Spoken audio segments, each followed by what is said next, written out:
पुण्यातल्या पिंपरीमधील जगताप डेअरी चौकात दुचाकीला बसनं जोरदार धडक दिली आणि यामध्ये एका IT अभियंत्याचा मृत्यू झालाय, जागीच मृत्यू झालाय। विजयकुमार स्वामी असं त्याचं नाव असून तो 24 वर्षीय युवक असल्याचं कळतंय। बसनं दुचाकीला धडक दिली आणि यामध्ये 24 वर्षीय तरुणाचा जागीच मृत्यू झालाय। तो IT इंजिनियर असल्याचं कळतं आहे। जगताप डेअरी चौकामध्ये ही घटना घडली आहे पिंपरीमध्ये। पिंपरीमधल्या जगताप डेअरी चौकातली दुर्दैवी घटना, दुचाकीनं जात असलेल्या विजयकुमार स्वामीला बसनं ठोकर दिली आणि यामध्ये विजयकुमार स्वामीचा जागीच मृत्यू झालाय। तो IT अभियंता आहे। नाजिम मुल्ला आपल्यासोबत आहेत। नाजिम, हा अपघात कसा घडला?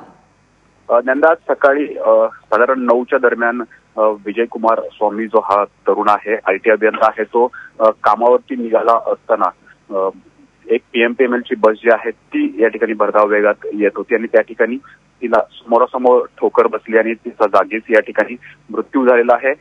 मूळतः त्या ठिकाणी BRTचा रस्ता त्या ठिकाणी होता, परंतु ज्या ठिकाणी हा अपघात घडला त्या ठिकाणी रस्त्याचं काम सुरू असल्यानं त्या भागातला तेवढा BRTचा मार्ग जो आहे तो या ठिकाणी बदलण्यात आलेला होता आणि त्यामुळेच विजयकुमार स्वामी याचा अंदाज जो आहे तो चुकल्याचा पोलिसांकडून या ठिकाणी माहिती प्रथमदर्शनी या ठिकाणी येते।